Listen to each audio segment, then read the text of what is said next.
अस्सलाम वालेकुम व्यूअर्स, मैं हूं Shahbaz Baloch from the platform of school of motivation. आज मैं आपके सामने बड़ी एक इंस्पिरेशन स्टोरी लेके आया हूं जो मेरे दिल के बड़े करीब है, क्योंकि ये ऐसी स्टोरी है जो बचपन से ही मेरे साथ थी। और जब मैं अपने कॉलेज गया था, कैडेट कॉलेज, ये मेरे वहाँ पे सबसे बेस्ट फ्रेंड बने, मेरे क्लास फेलो बने, मेरे एंट्री मेट बने। और उसके साथ साथ इन्होंने मेरे साथ कैडेट कॉलेज में एक्स्ट्रा करिकुलर एक्टिविटीज़ में, स्पोर्ट्स में हिस्सा लिया। और ये बड़े एक डेयरिंग किस्म के बड़े करेजियस इंडिविजुअल थे। और उसके बाद इन्होंने फ़ौज में अपना करियर स्टार्ट किया और वहाँ भी एक माशाल्लाह बड़े ब्राइट किस्म के ये ऑफिसर थे। और उसके साथ साथ इसी तरह वो कौम और मुल्क की खिदमत करते रहे। लेकिन अनफॉर्चुनेटली एक इंसिडेंट की वजह से इनको थोड़ा सा प्रॉब्लम हुआ, फिर उन्होंने फ़ौज छोड़ दी। और उसके बाद फिर भी इन्होंने हिम्मत नहीं हारी और अपनी लाइफ को एक नए तरीके से अडॉप्ट करने के बाद इन्होंने अपनी लाइफ को एक डेयरिंग तरीके से गुजारा। और अभी ये एक माशाल्लाह बड़ी एक हैप्पी लाइफ गुजार रहे हैं और लोगों के लिए एक बड़ी इंस्पिरेशन है। स्पेशली मेरे लिए बड़ी इंस्पिरेशन है, क्योंकि मेरे ये बचपन के क्लास फेलो भी हैं और दोस्त भी हैं। तो आइए मैं आपको उनसे इंट्रोड्यूस कराता हूँ। उनका नाम है कैप्टन रिटायर्ड बशारत हमीद खटक। अस्सलाम वालेकुम। वालेकुम अस्सलाम। कैसे हैं आप बशारत? अल्हम्दुलिल्लाह शहबाज भाई, ठीक ठाक हैं? कोई प्रॉब्लम तो नहीं है आपको? नहीं। मैं आपको अंदाज़ा नहीं है कि मैं कितना खुश हूँ आज आपसे बात करने से। और मैं तकरीबन काफ़ी सालों के बाद आपसे मिला हूँ और I am really inspired by you.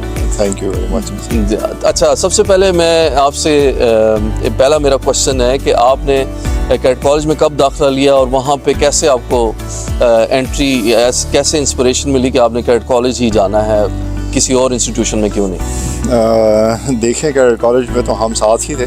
1993 में हमारी एंट्री जो है वो वहाँ पे एडमिट हुई। अप्रैल 1993 से जी कैडेट कॉलेज की जर्नी हमारी स्टार्ट हुई जी। कैडेट कॉलेज ही क्यों जाना था?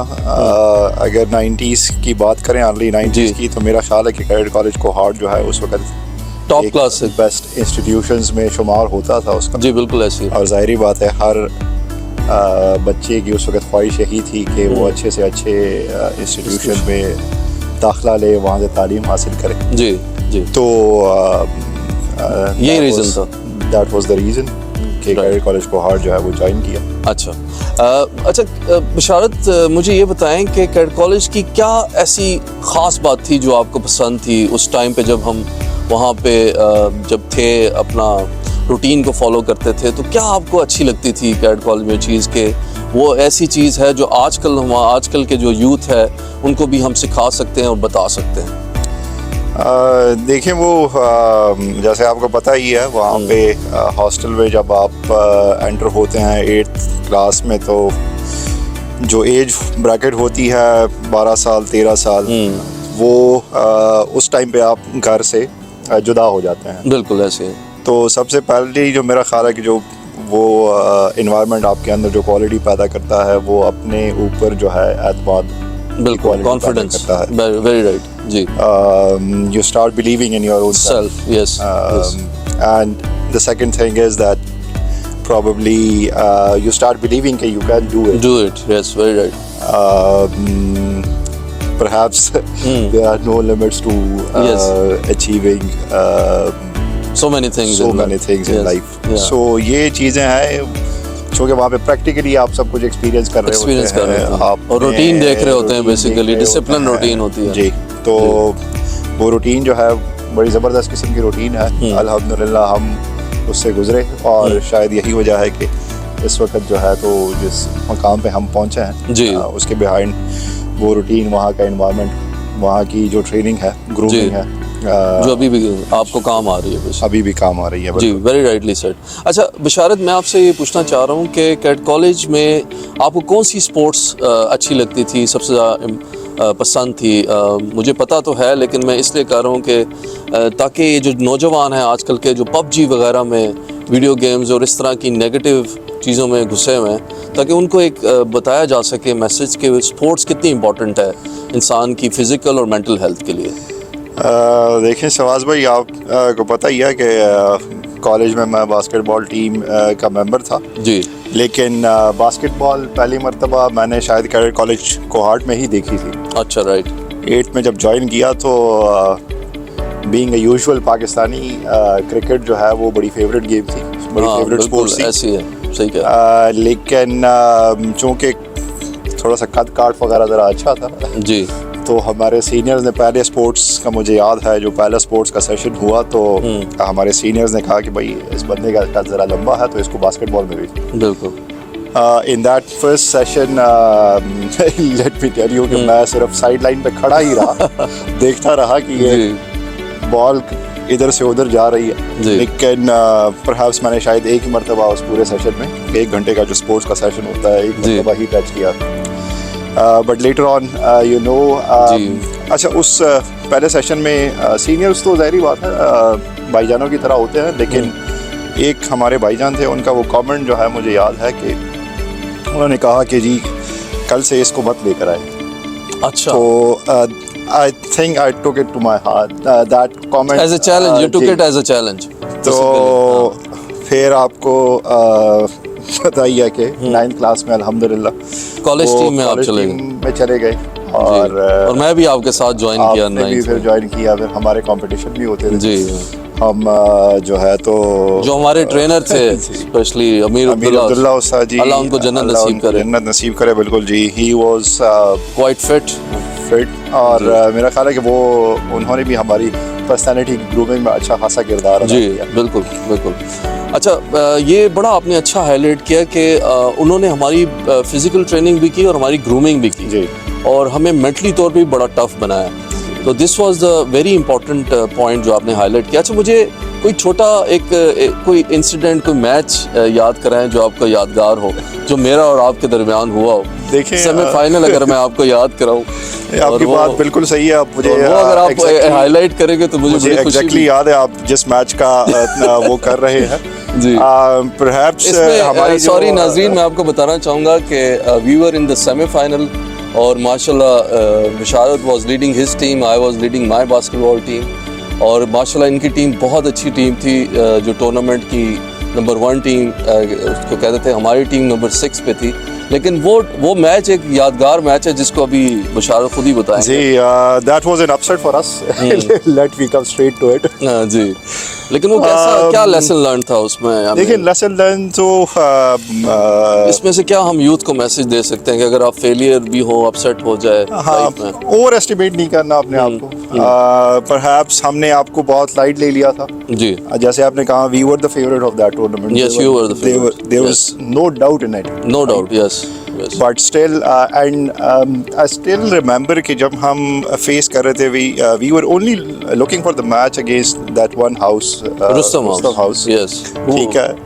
वो हमने बड़ा उसकी बड़ी प्लानिंग बड़ी स्टार्ट से ही कर रहे थे, शुरू से जी। आपका हाउस खुशहाल हाउस जो है कहीं दूर दूर तक नहीं था जी। सो मेरा ख्याल है हमने बहुत ज़्यादा लाइट ले लिया था। एग्जैक्टली। तो लाइट जो है वो नहीं लेना चाहिए लाइफ में, किसी चीज़ ने प्रिपरेशन जो है वो पूरी रखनी चाहिए, और उसी तरह से ही ओपोनेंट को देखना है जिस तरह कि आप ओपोनेंट को देखते हैं। Very rightly said. बड़ा अच्छा आपने लेसन दिया यूथ को कि फेलियर और अपसेट से बचने के लिए आपको अपनी तैयारी पूरी करनी चाहिए और अपनी प्रिपरेशन, और किसी को अंडर एस्टिमेट नहीं करना चाहिए। बेसिकली हम अपनी क्रिकेट टीम को भी ये लेसन देना चाहिए कि वो जो हमारी नेशनल क्रिकेट टीम है वो भी किसी को अंडर एस्टिमेट ना करे, हर एक को एक इक्वल लेवल पे रखे प्रिपरेशन।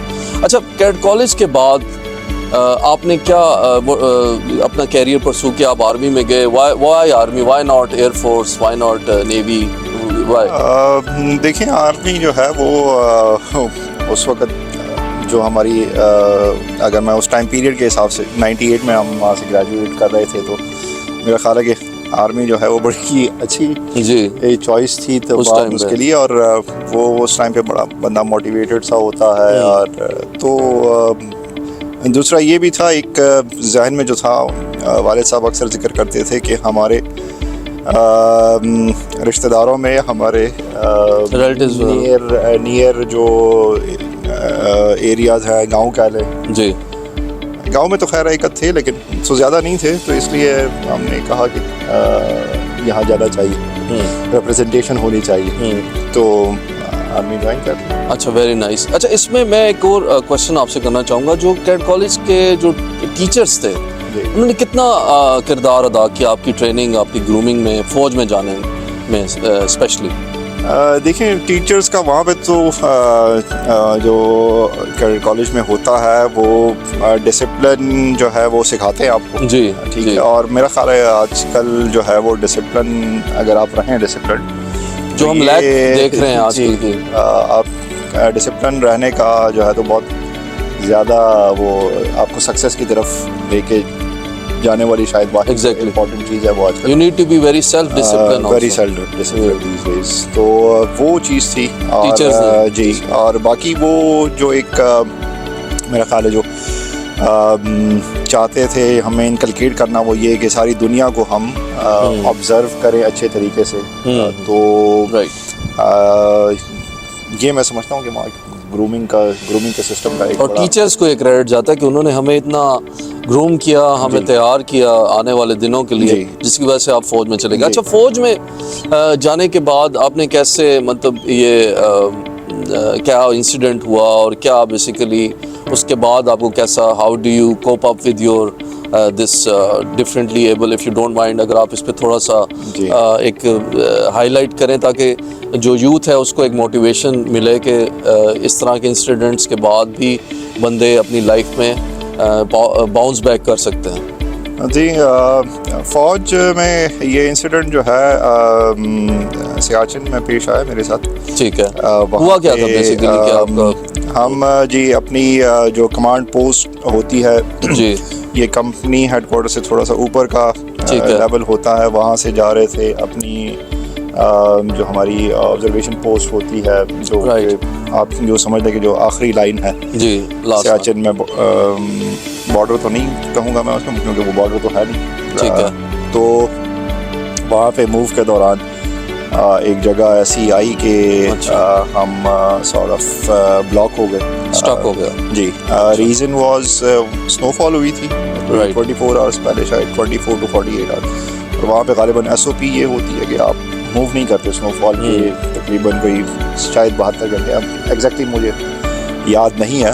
ठीक है। तो लेकिन बहरहाल हम स्नोफॉल के बाद ऊपर जो टीम थी उनको ज़्यादा टाइम हो गया था और बहुत ज़्यादा टाइम गुजारना जो है वो टीम के लिए मुनासिब नहीं होता, तो जी। उनको रिप्लेस करना था, ज़रूरी था। So the move was necessary, right. So move के दौरान जो है वो जब स्नो हो जाती है तो आपके जो पुराने ट्रैक्स होते हैं ग्लेशियर्स में वो मिट जाते हैं। राइट। ठीक है जी। तो आपको नया ट्रैक बीट करना पड़ता है। नया ट्रैक बीट करना जो है वो इज़ वेरी वेरी डिफ़िकल्ट। तो टीम हमारी जो हमारी पार्टी थी मूव वाली, वो एग्जॉस्ट भी हो गई थी बहरहाल। और एक जगह ऐसी आई कि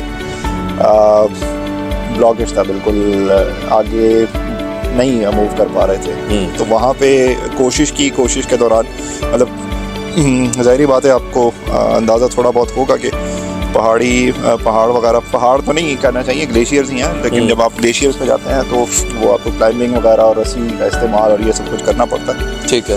तो रस्सी पे ऊपर जाते हुए ग्लव्स वगैरह मेरे जो थे, मैं अपनी अगर बात करूँ तो वो ग्लव्स गिर गए थे, जो आपके पास रिटन ग्लव्स और इस किस्म की चीज़ें होती ठीक है। प्रोटेक्टिव प्रोटेक्ट करने के लिए। जी। तो बहरहाल जब वो गिर गए, और गिरे भी वो क्रेविस में, तो ओके। रिकवर भी नहीं हो सकते थे। तो फिर ज़ाहिरी बात है एक्सपोज हो गए। राइट। एक्सपोज ज़्यादा टाइम के लिए हो गए, तो उसकी वजह से फिर फ्रॉस्ट बाइट हो गया। फ्रॉस्ट बाइट हो गया। अच्छा जी, फ्रॉस्ट बाइट हो गया, जो मेरा ख्याल है उसमें 4th डिग्री का होता है या 5th डिग्री का होता है, जो हाईएस्ट उसकी डिग्री होती है। Right right. वो हो गया। और फिर वो सुनने में आता था वहाँ पे, जब मैं शुरू में CMS कर दूँ में एडमिट था, तो कि रिकवर हो जाएगा, लेकिन वो बहरहाल रिकवर नहीं हुआ। राइट। जब रिकवर नहीं होता तो फिर आपको एम्प्यूटेट करना पड़ता है। Amputation। जी। तो बेसिकली फिर आपकी एम्पुटेशन हुई आपके हाथों की। जी, और वो फिर CMS पेशावर में हुई थी, क्योंकि पेशावर मेरा होम स्टेशन था। ठीक है। आई रिक्वेस्टेड द अथॉरिटीज़ के मुझे वहाँ पे शिफ्ट करें। ठीक है। वहाँ पे शिफ्ट हो गया। वहाँ पे जो है तो एम्प्यूटेशन का सिलसिला जो है वो वहाँ पे शुरू हुआ, टोज और फिंगर्स की एम्प्यूटेशन का। आपके हाथों की और आपके पाँव की, हाँ जी, फिंगर्स की। हाँ जी, एम्पुटेशन fingers और टोज की। अच्छा। And that I am talking of late 2006। Right, ये एम्पुटेशन का सिलसिला जो ठीक है। फिर अक्टूबर 2007 में चूँकि एम्पुटेशन हो गई थी, डिसेबिलिटी 100% उन्होंने डिक्लेयर कर दी थी, जो मेडिकल बोर्ड का Right, वहाँ right. पे ठीक है। प्रोसीजर होता है आर्मी में एक, तो बिकॉज ऑफ दैट वो मेडिकल बोर्ड की वजह से हमको right. आर्मी ठीक है। छोड़नी पड़ी। ठीक है। This was in October 2007। Right. तो बशारत, इस इंसिडेंट के बाद इमोशनली और how did you adopt the new Basharat and how did you cope up with the new environment? और लोगों को अक्सर होता है ना, लोग बड़ा सिंपथाइज करते हैं, तो but you stood up and like a brave person और you faced the music and you told the world कि नहीं यार, अभी भी कुछ नहीं बिगड़ा, मैं वैसे का वैसे ही हूँ और I am coming with more power and courage. तो ये कैसे मतलब हुआ, कैसे आपने अडॉप्ट किया और how did you do it? देखिए, मेरा ख्याल है कि अल्लाह ताला जितना बोझ आप पे डालता है तो उतनी आपको हिम्मत भी दे देता है। Very nice. तो अल्लाह का अपना ही कहना है, बिल्कुल। तो उसमें तो कोई दूसरी राय नहीं है, कोई नहीं शक नहीं है। Very nice. तो ये जब सिलसिला हो रहा था तो मतलब मैं जब ये बात करता हूँ कि ये सिलसिला हो रहा था, तो आई am talking of the period जब मैं एडमिट था, समर फरवरी 2006 से लेके अक्टूबर 2007 का जो। जी। तो ज़ाहिर बात है, मुझे थोड़ा क्लियर तो हो गया था कि आर्मी शायद मुझे नहीं रख पाएगी because of the right health reasons. तो I had already started thinking of कि मैंने क्या करना है, यानी कि आपने आगे का सोचना शुरू कर जी। दिया था। Very nice. और शायद ये इसमें मेरा ख्याल है हमारा जो कॉलेज है उसकी जो ग्रूमिंग है उसका बड़ा हाथ Training. था जी। वालिदैन जो थे उनका बड़ा Contribution था। उनकी तरफ से जो ज़ाहिर बात है आपको सपोर्ट मिलती है। Okay okay. तो बस एक सिलसिला शुरू किया वहीं पे। मैंने MBA जो है वहाँ इंस्टीट्यूट ऑफ मैनेजमेंट साइंसेस के नाम से है, बड़ा अच्छा इंस्टीट्यूट है। आपने MBA स्टार्ट किया? MBA स्टार्ट किया ड्यूरिंग एडमिशन ही, हॉस्पिटल एडमिशन ही मैंने। अच्छा, जी, यानी कि आप मैंने- हॉस्पिटल में एडमिट भी थे और साथ साथ आपने इधर भी एडमिशन। और वेरी नाइस। ये मैं आपको बताऊं कि मैं जब उसके रिटन टेस्ट था और जो एंट्री टेस्ट होता है तो वो मैं हॉस्पिटल के वार्ड से ही गया था। अच्छा। ऑफिसर वार्ड से गया था। वेरी और नाइस। मैं आपको ये भी बता दूं कि उस टेस्ट में मैंने सेकंड पोजीशन ली। Well done, excellent. तो और मेरा ख्याल है कि जैसे मैंने कहा कि अल्लाह कहता है कि जितना बोझ मैंने डाला है अच्छा। उसकी आपको मैं उसके मुताबिक ताकत भी दे देता हूँ। Very nice, very rightly said. अल्लाह से। वेरी राइट, वंडरफुल बशारत। अच्छा, अब मुझे ये बताएं कि जो वेज ऑफ लाइफ हैं, जैसे गाड़ी चलाना, लोगों से डील करना, हाउ डिड अभी आप कैसे करते हैं? I mean with this differently ables situation, आप गाड़ी भी चला लेते हैं, क्या करते हैं? हाउ जी, डिड यू मैनेज? और बिल्कुल। अभी आप क्या कर रहे हैं आजकल? बिल्कुल आपने सही फरमाया, गाड़ी मैं चला लेता हूँ। उसका मैं ज़रा बताना चाहूँगा कि गाड़ी चलाना मैंने दोबारा इस लाइफ में कैसे सीखी? मैं आई एम रियली क्यूरियस कि आपने कैसे सीखी? जी। This was I don't exactly remember the day but somewhere in 2007 probably. Right. Garage में गाड़ी खड़ी थी गालिबन, ज़ाहिर बात है उस वक्त एक ही गाड़ी थी। तो वो निकालनी पड़ी और वालिद साहब थे नहीं। अच्छा। सिर्फ वालिद साहब ही ड्राइव करते थे। मैं ड्राइव करता था, लेकिन ज़ाहिर बात है इस इंसिडेंट से पहले। इस इंसिडेंट के बाद मैंने ड्राइविंग नहीं की थी। यानी कि necessity is the mother of invention. 2 साल का पीरियड है ये, इसमें मैंने तकरीबन सोचा भी नहीं था कि गाड़ी दोबारा चलाऊंगा। तो वो गाड़ी निकालना पड़ी। और इंतज़ार किया, लेकिन वाले साहब पता नहीं कहीं में मसरूफ़ थे। तो I just decided, it clicked कि बस कि करना है। तो निकाल ली और बड़े आराम से निकाली। ज़बरदस्त जी। तो मेरा ख्याल है कि वो जो पहला स्टेप होता है शायद वो थोड़ा सा डिफिकल्ट होता है हमेशा, उसको डिसाइड करने में थोड़ा डिफिकल्ट होता है, लेकिन फिर जो है वो रास्ता खुद ही खुलते जाते हैं, दरवाजे खुलते जाएं। ये वही है ना, वही बात के necessity is the mother of invention. बिल्कुल। और failure is the first step towards success. जी बिल्कुल। That's very nice. अब आप बेसिकली क्या करते हैं? व्हाट इज योर प्रोफेशन और क्या व्हाट इज अब जो है मैंने MBA जब किया तो उसका थोड़ा सा मैं इसको लिंक करने की कोशिश करता हूँ। MBA किया, MS किया। तो किस चीज़ में आपने MBA किया? MBA फाइनेंस में किया। थोड़ा सा ज़रा नंबर्स की साइड पे अच्छा था नंबर्स के साथ डील करने में, ओके तो इट बिल्कुल आप शुरू से ही अच्छे थे, मुझे याद है अकाउंटिंग में, कैट कॉलेज में भी जो है वो अच्छी फील्ड रहेगी। कैफेटेरिया के अकाउंट्स को आप अच्छी तरह देख लेते थे। जी बिल्कुल। तो और फिर उधर ही टीचिंग शुरू की, ओके साथ में ही, क्योंकि प्रॉबली अच्छे टीचर्स जब आपको मिलते हैं तो आप में खुद भी एक अच्छा टीचर अंदर जन्म ले रहा होता है। एग्जैक्टली जी। तो जो हायर एजुकेशन यानी यूनिवर्सिटीज़ सिस्टम में एडमिनिस्ट्रेशन है उसको भी ज़रा देखना शुरू किया। Very right. तो फिर उसके अंदर ये हुआ कि ये पाकिस्तानी यूनिवर्सिटीज़ में क्वालिटी एश्योरेंस का इंटरनल क्वालिटी एश्योरेंस का मैकेनिज़्म बिल्कुल शुरू 2006 में ही अराउंड हो रहा था। तो वहाँ पे मौका मिला, और वहाँ पे जब मौका मिला एंट्री का तो वही सिलसिला अभी तक शुरू है। तो आजकल जो है मैं एक कैनेडियन कॉलेज फॉर वुमेन के साथ वाबस्ता हूँ, और उनका जो क्वालिटी इन्हांसमेंट का ऑफिस है उसको हेड कर रहा हूँ। Very right. और बशारत, आपसे मिल के मुझे अब डबल खुशी हो रही है कि एक तो आप मेरे बचपन के दोस्त हैं, मेरे एंट्री मेट हैं कैट कॉलेज कोहार्ट से, प्लस लेकिन आपसे मिल के अब मुझे एक डबल मोटिवेशन मिल चुकी है, एक और एनर्जी भी आ गई है।